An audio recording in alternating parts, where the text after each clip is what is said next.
Avant d'attaquer la vidéo d'aujourd'hui, nous allons nous orienter. Voilà la carte du nord de l'Inde et du nord du Pakistan. Regardez en bas à droite, nous avons une base de Rafale indien. 14 km au nord, les sources ouvertes nous montrent qu'un réacteur M88 de Rafale a été retrouvé dans un champ. Nous montre également, et on peut dire à 90% de certitude, la dérive du Rafale monoplace indien numéro 001. On reviendra sur ce numéro plus tard. Le tout à environ 70 km de la frontière. Et de l'autre côté de la frontière, nous avons deux bases d'avions de chasse pakistanais, et pas n'importe lesquelles.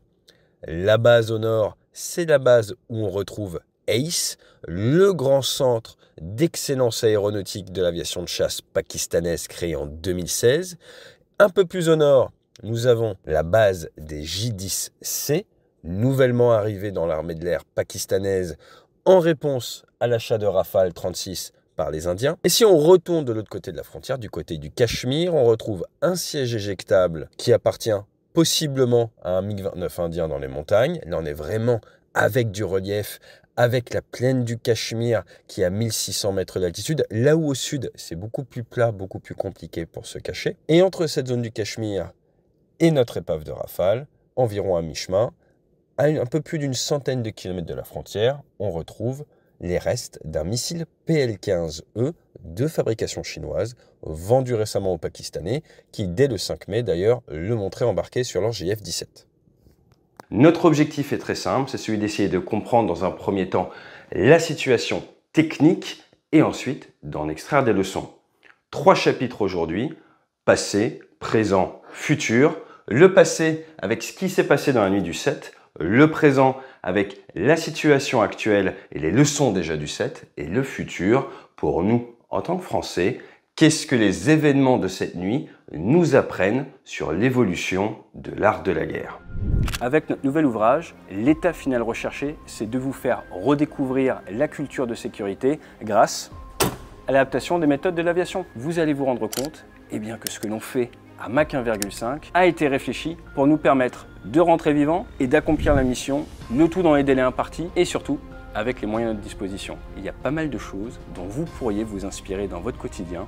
Je vous propose de découvrir tout ça dans l'ouvrage. Le lien est juste en dessous.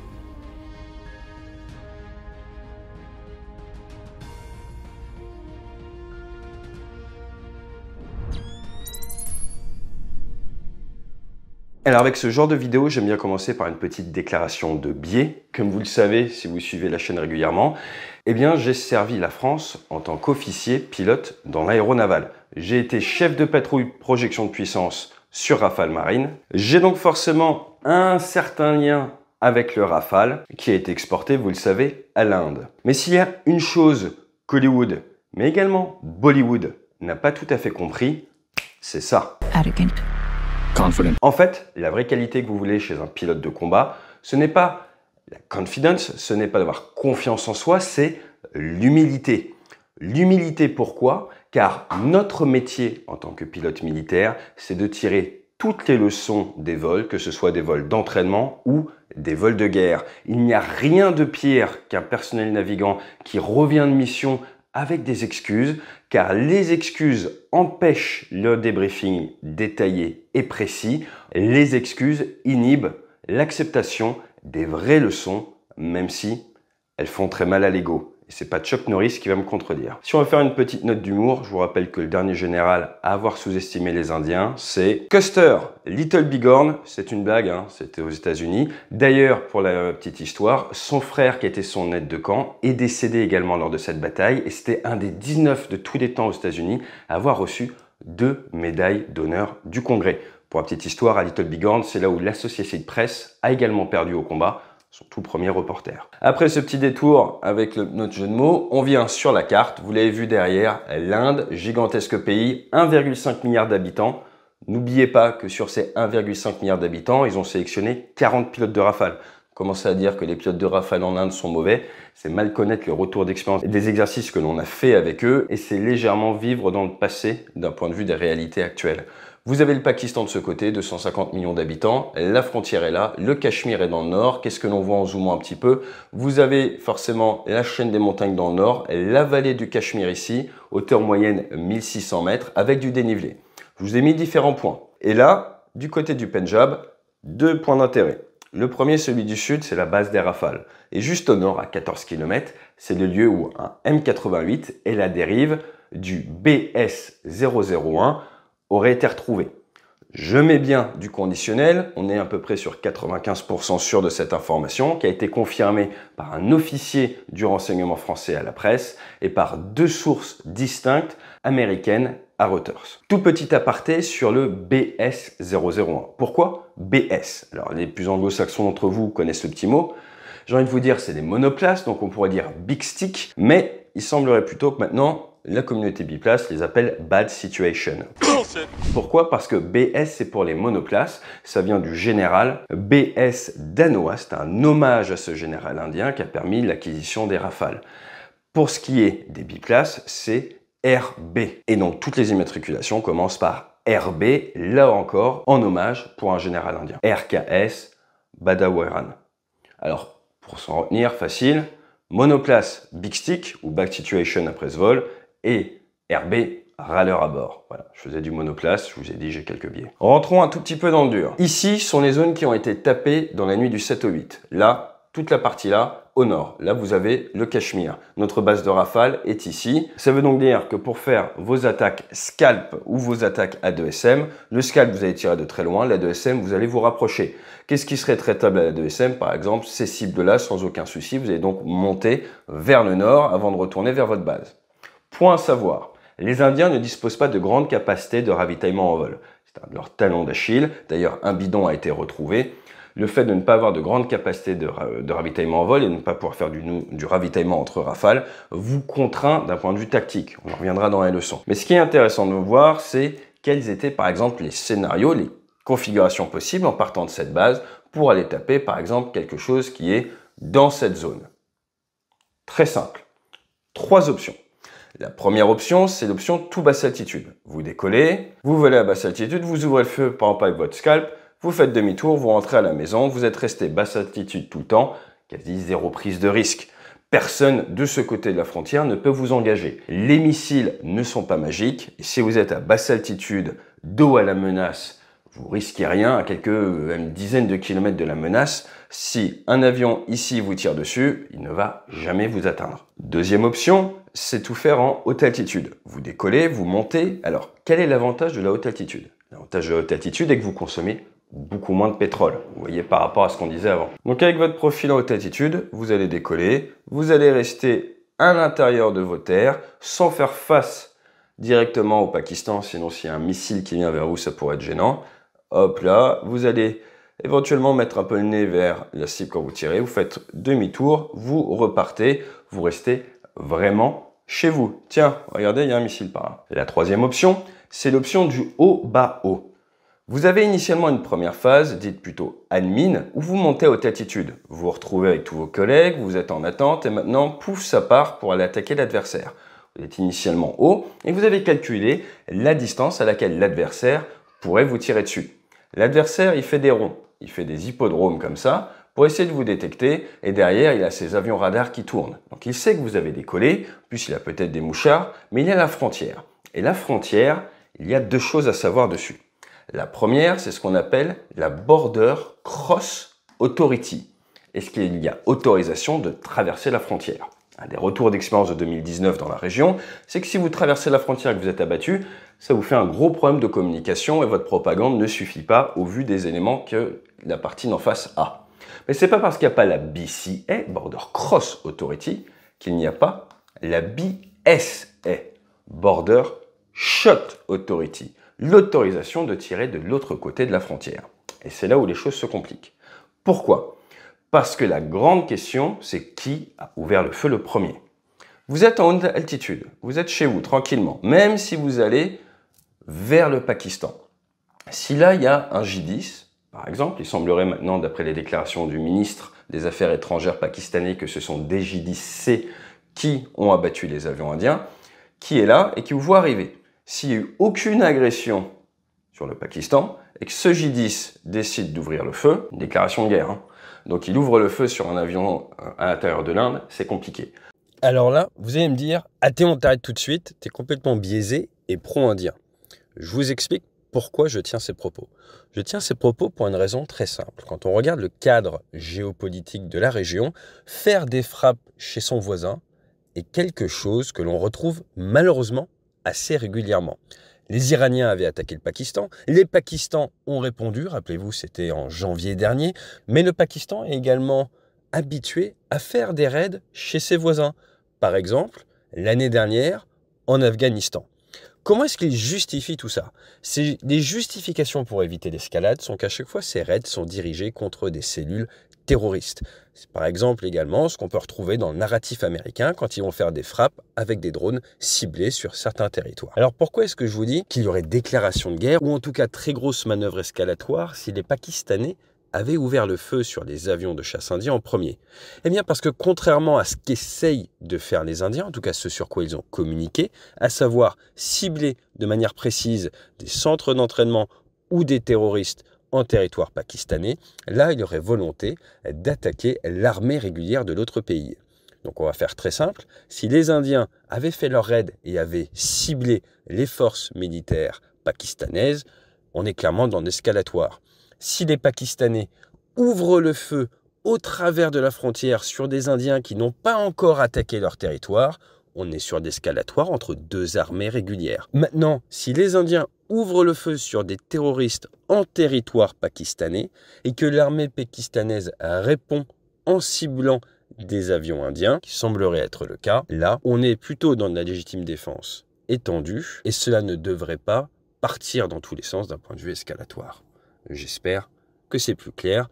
Grande différence dans ces régions du monde entre cibler un groupe terroriste hébergé sur un territoire. Rappelez-vous le raid américain au Pakistan pour cibler Oussama Ben Laden sans demander aux Pakistanais. C'est beaucoup plus acceptable que d'attaquer directement une base ou les forces régulières du pays souverain. Maintenant, si le Rafale ouvre le feu et qu'après derrière, le J-10 ouvre le feu, on peut discuter sur la légitime défense qui se doit d'être immédiate et proportionnée, légitime défense étendue. Maintenant, la grande question que tout le monde se pose, c'est une fois que vous avez ouvert le feu, normalement vous faites demi-tour. Donc le profil haut bas haut, tu minimises les risques. Tu vas initialement haut, même si c'est détecté, c'est pas grave. Ici, pof pof pof, on descend basse altitude, on ouvre le feu, on fait demi-tour, on reste basse altitude. Une fois qu'on est bien loin, on remonte et on rentre à la base. Ça, c'est le profil haut bas haut. Avantage tactique. Vous réduisez normalement la portée de l'adversaire, surtout une fois que vous tournez dos à la menace à quelques kilomètres pour qu'il puisse vous engager.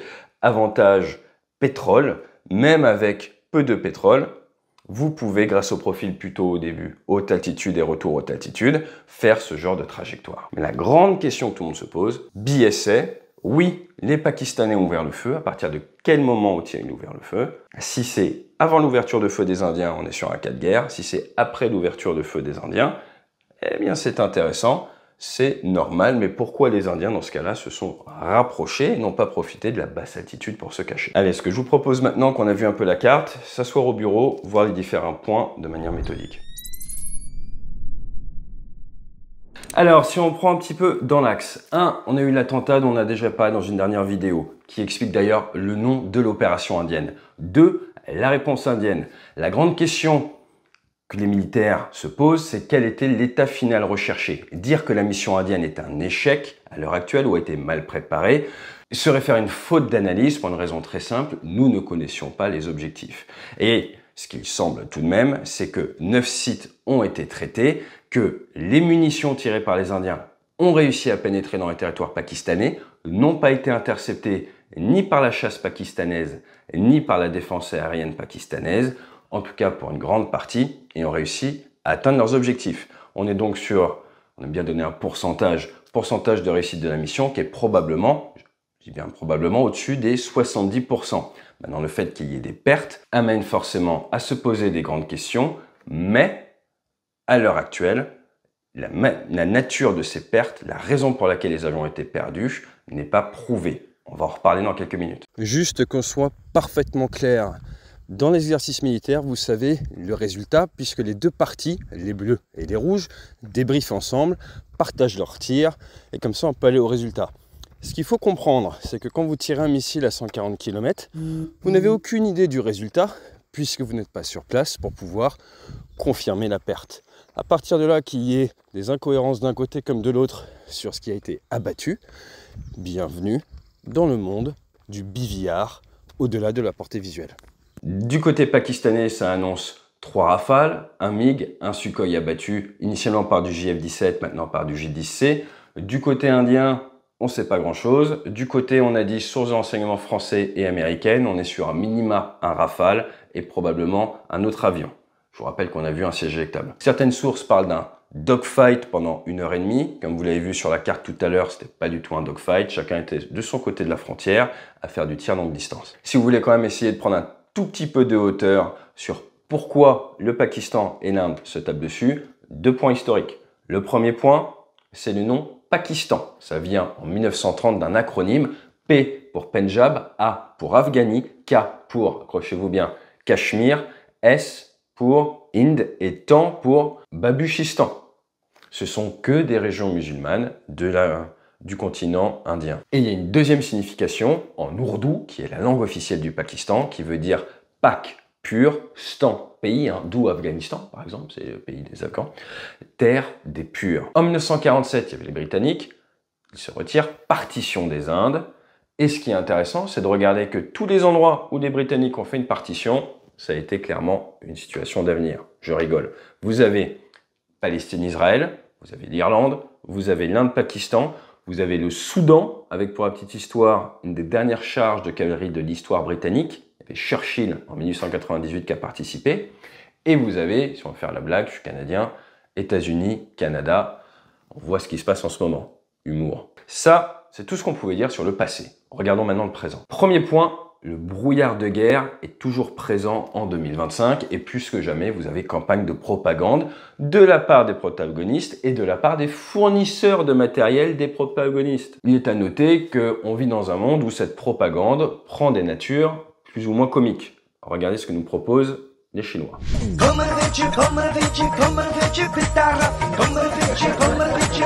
Deuxième point, le contact avec l'ennemi n'a que faire des slides PowerPoint et de la propagande. On voit bien qu'il y a une différence entre tout le narratif même qu'on peut construire autour d'un avion et la réalité au combat. Les avions ne sont pas des créatures surnaturelles, même si elles coûtent 100 millions, 200 millions, 300 millions, même plus pour la prochaine génération d'avions. Un oiseau peut vous détruire un avion à 300 millions de dollars, c'est du déjà vu. Le troisième point qui est directement lié, c'est que le monde et l'instantanéité désormais de l'information fait que notre monde et la communication a complètement changé. S'il y a 20, 30, 40 ans, en tant que Français, vous n'aviez pas forcément grand-chose à faire de l'utilisation qui était faite de vos avions, et ça n'avait pas de gigantesques retombées d'un point de vue médiatique sur vous. Dans le monde de la guerre hybride, eh bien, l'utilisation que vont faire vos clients export de votre matériel va avoir un impact, ne serait-ce que sur votre cours en bourse. Demandez à Avic, ils ont pris un paquet de pourcents. Quant à Dassault, ça a perdu un tout petit peu. Maintenant, est-ce que vous vous rappelez que le premier engagement entre un Mirage 3 et un Harrier, et d'ailleurs le seul, s'était soldé par la destruction du Mirage 3 avec un missile Sidewinder tiré de la part du Harrier? On ne s'en rappelle pas en France. Et à l'époque, ça faisait moins de bruit. D'ailleurs, il y a 2 Mirage 3 qui avaient été perdus au Malouine. Le deuxième, tir fratricide. Par contre, et là c'est un petit biais de français, le super étendard contre le Sheffield avec l'Exocet, ça, on sait s'en rappeler. Quatrième point, on est sur le fait que le dogfight versus le combat longue portée, cela n'a rien à voir. Il y a un nouveau monde et ce monde, c'est dans le combat longue portée. J'ai vu passer des articles de presse spécialisés où on nous explique que le combat longue portée, c'est un combat en fait de l'autodirecteur du missile qui vous vient dessus contre votre système d'autodéfense. Là, j'ai un petit peu peur en tant qu'ancien opérationnel. Ce qu'il faut bien comprendre, c'est que votre job en tant que pilote de combat, quand on vous confie un avion, c'est de faire la mission. Vous avez un niveau de risque qui vous est donné, faible, moyen, haut, extrême. Extrême, c'est fais la mission, si tu peux pas rentrer à la base, c'est pas grave. Et face au missile, vous n'allez pas rentrer dans la zone d'engagement d'un missile en vous disant mon système de défense d'autoprotection est tellement efficace qu'il va me protéger. C'est suicidaire. C'est à peu près du niveau de penser que Vous pouvez envoyer des pilotes de combat faire des vagues des vagues humaines face à des pelotons d'exécution. Ça n'a aucun sens. Je vous explique ce qui a du sens. Ce qui a du sens en tant que pilote, c'est d'avoir conscience qu'il y a peut-être en permanence un missile qui vient dessus, qui vient d'un autre avion ou qui vient du sol. Et de manœuvrer cinématiquement, donc de manière cinétique, avec votre avion, avec son vecteur vitesse, avec votre énergie, de manière à vous assurer que d'un point de vue cinétique, énergie, ce missile, peut-être en vol contre vous, ne puisse vous atteindre. Qu'est-ce que ça veut dire? Ça veut dire que si on me dit, il faut attaquer cette cible, très bien, je prends mon Rafale, et que cette cible est défendue par un système solaire qui a une portée d'engagement jusque-là, bien, je ne vais pas rentrer dans le volume d'engagement de l'adversaire pour tirer ma bombe en me disant, il risque de me tirer dessus, mais s'il me tire dessus, de toute façon, j'ai un système de guerre électronique qui me protège. Non, ce que je vais faire, même si j'ai ce système de guerre électronique qui me protège, c'est prendre un profil de vol, prendre des axes qui font que si un missile m'est tiré dessus, par exemple je suis en vol, pouf, le missile m'est tiré dessus, je vais descendre, je vais faire des virages, je vais faire plein de trucs qui fait que le missile, il va se fatiguer, il n'aura pas l'énergie de me toucher, et moi après je peux venir tirer ma bombe, même s'il y a un autre missile qui arrive, je fais demi-tour à ce moment-là, je redescends, je m'enfuis. Ce qu'on voit actuellement en Ukraine. Maintenant attention, tout cela, ça nécessite quoi? D'avoir la conscience de la situation. Et c'est là où ça devient intéressant. Qu'est-ce qui fait que vous pouvez vous faire abattre en longue portée, ce qu'on appelle en BVR, au-delà de la portée visuelle?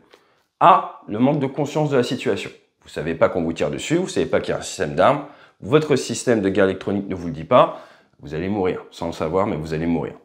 En B, le manque de renseignement. C'est-à-dire qu'il y a par exemple un système qui est présent, qui est éteint, qui est malin, en embuscade, vous arrivez, pouf, il s'allume. Là, vous êtes tellement proche, par exemple, vous êtes à 5, 10, 15 km du système que ça va être très compliqué. Vous n'allez pas avoir le temps parce que son missile vous arrive dessus à Mach 5.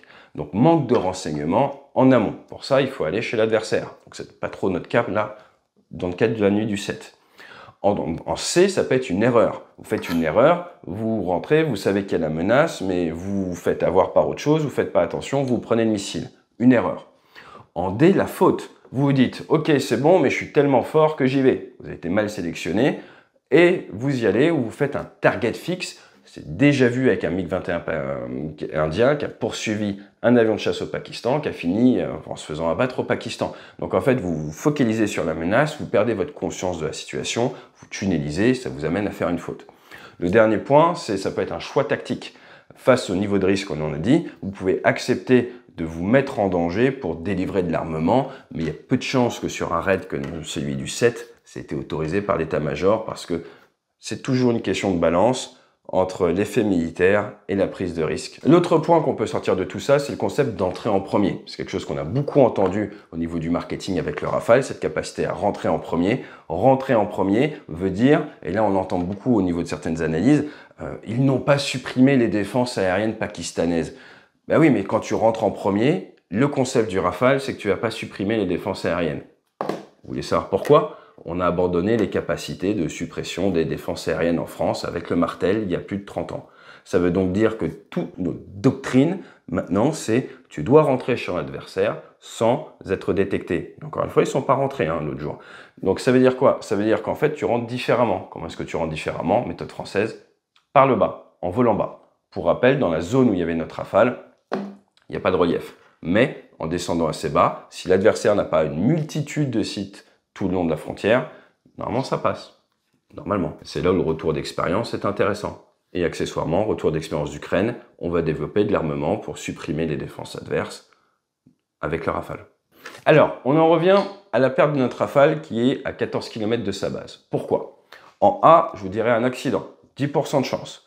En B, l'attaque admin. Alors l'attaque admin, c'est quoi? C'est un problème de gestion de pétrole. Il s'est fait avoir, il y a eu un souci au niveau de la gestion de la mission, peut-être trop de taux d'agressivité, et ils ont mal géré leur pétrole. Là, vous allez me dire, mais c'est pas possible. Eh ben, la marine française l'a fait. On a eu une perte au large du Pakistan avec un Rafale, on en parlait récemment, depuis le porte-avions à cause de soucis de pétrole, de gestion du pétrole sur un vol tactique et de petites pannes au niveau du système. Donc 10% de chance, c'est pas énorme, mais il ne faut pas l'exclure. En C, on est proche de la base, 30% de chance, tir fratricide. Ça s'est déjà vu au Malouine, ça s'est vu en Ukraine, ça s'est vu dans le Golfe, ça se voit à peu près partout, ça se voit dans cette région également régulièrement. Et en D, tir de l'ennemi.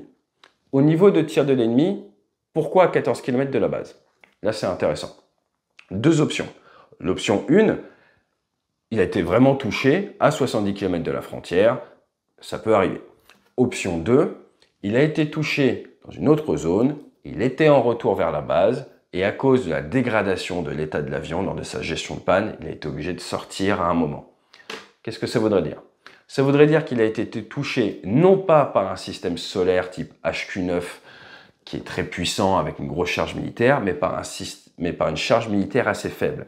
Si vous avez un Rafale qui fait 15-20 tonnes, que vous êtes touché par un petit missile qui a seulement quelques kilos de charge militaire, ce n'est pas obligatoire que votre avion explose. Votre avion peut être endommagé et va alors pouvoir revenir vers la base, mais le Rafale n'aime pas trop les pannes moteurs, le Rafale n'aime pas trop les fuites hydrauliques ou les problèmes électriques, et il y a un moment peut-être que c'est plus viable, vous allez sortir. Donc ce n'est pas parce qu'on a un lieu de crash que c'est le lieu où la dégradation / la panne a eu lieu. Quand vous êtes en vol tactique et que vous êtes en panne, vous êtes touché, on dit que vous êtes un oiseau blessé, un wounded bird, et vous avez des procédures spéciales. Autre gros danger, si vous avez par exemple des pannes électriques, alors que vous êtes blessé, vous pouvez ne plus émettre IFF. Si vous n'avez pas d'équipier à côté, votre propre camp peut vous prendre pour un adversaire et vous achever. Voilà ce que j'avais à vous dire sur le temps présent. Maintenant, on va regarder les leçons.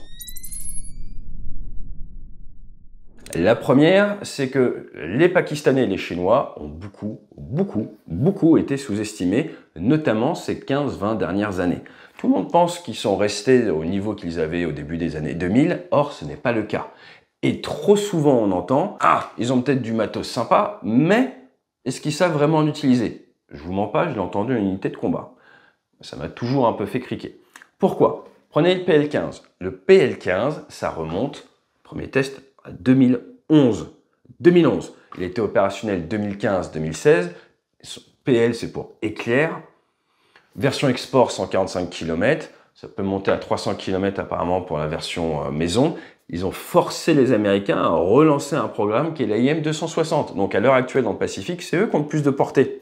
Mais non seulement ils ont le plus de portée, mais ils ont le plus d'emport. Ils passent avec le PL-16, le J-20 qui est un peu furtif, 6 en interne. Là où le Rafale, si on a 2 météores, on est content. Donc là, c'est extrêmement intéressant de voir qu'ils ont un PL-15 qui est tombé à 130 km de la frontière, c'est quand même pas rien, mais surtout avoir conscience que leur doctrine est à emporter une multitude de ces avions qui vous forcent à rester quand même à distance si vous voulez monter un petit peu. Alors, le deuxième point, et là il est super important, non, ils ne nous ont pas rattrapés, c'est pas comme ça qu'il faut le voir, mais ces 15 dernières années, nous n'avons pas suffisamment progressé, voire pas vraiment progressé.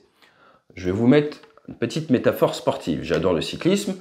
On est dans la montée du Tour de France. On a le Français qui est en train de grimper, qui est devant. Qui c'est qui arrive de derrière? Lance Armstrong à fond la caisse. Vous voyez Lance Armstrong un petit peu comme les Chinois. Ah, bah, il a peut-être triché, mais au combat, on s'en fiche. Parce que regardez, Lance Armstrong lui met une petite tape. Comme quand tu fais du sport avec ton gamin, tu sais, tu mets une petite tape dans le dos, comme ça, tu fais, ah putain, c'est bien Kevin, putain, t'as fait une bonne sortie aujourd'hui, hein. Papa va rentrer, puis il va aller faire du tempo maintenant, hein. Et il accélère, il a un vecteur vitesse en accélération dont on ne dispose pas. Pourquoi est-ce qu'on n'en dispose pas? Volonté politique, volonté budgétaire et également une quinzaine d'années de guerre asymétrique où la recherche, le développement qui soit d'un point de vue matériel ou doctrinal n'était pas du tout focalisé face à une menace Fox-Tree-Aware apte à nous faire mal en combat aérien. Forcément, face à des pays comme le Pakistan qui ont développé leur centre d'excellence, le réveil va être un peu brutal et ça fait penser à ce qui a amené à la création de Top Gun. Maintenant, si vous aviez un doute sur le fait qu'on a effectivement changé d'air, toujours le 7 mai, hasard du calendrier, on avait un ancien djihadiste reçu avec les honneurs par Emmanuel Macron, notre président. Je voudrais juste vous rappeler que sur ces 20 dernières années, 270 civils français et 226 militaires français sont morts lors d'attentats ou lors d'opérations extérieures face aux islamistes. Il semblerait qu'on ait changé de monde, à voir si les armées s'adaptent. Herr Bramar, on peut avoir une deuxième chance? Merci. Troisième point qu'on peut reprendre, on en a dit juste avant, c'est le nombre de missiles non portés sur nos avions. Déjà de base, on n'a pas forcément trop de missiles, mais là on voit clairement qu'il risque de falloir plus de météores. Allez, on va faire du travail à la DGA. Quatrième point, le pétrole. Est-ce qu'il ne pourrait pas être intéressant pour les Indiens de disposer d'avions ravitailleurs en plus grand nombre et pourquoi pas des rafales pour que ça soit beaucoup plus souple. 5e point, ça va forcément amener tout le monde à réfléchir. Est-ce que c'est une bonne idée de partir faire de l'attaque, de la frappe en premier sans capacité de suppression des défenses adverses? Risque de faire pareil dans les états-majors. Oui, le vecteur vitesse et la décision a déjà été prise en France, ça va venir, mais dans combien d'années? 6e point, Pakistan comme Inde, ils ont une multitude de bases, on en a déjà parlé, on voit clairement quand il y a des tensions, c'est un avantage certain. 7e point, avec la communication sur la perte du Rafale BS-001, on n'a vu aucun démenti de la part des Indiens. On voit clairement que toute rumeur non démentie part de manière exponentielle sur les réseaux sociaux et vous fait du mal. 8e point, je vais revenir encore une fois sur le fait de pénétrer dans le volume d'un adversaire en estimant et en pensant que la guerre électronique va te sauver. Je vais vous donner une image, une métaphore très simple. C'est comme avec un gilet pare-balles, se mettre à 10 mètres de quelqu'un qui a un revolver en se disant s'il me tire dessus, mon gilet va arrêter. Le problème, c'est que votre gilet ne protège pas les jambes, ne protège pas la tête, vous ne savez pas ce qu'il va viser et vous prenez donc un niveau de risque que je pense toute personne sensée n'a pas envie de prendre. Hey!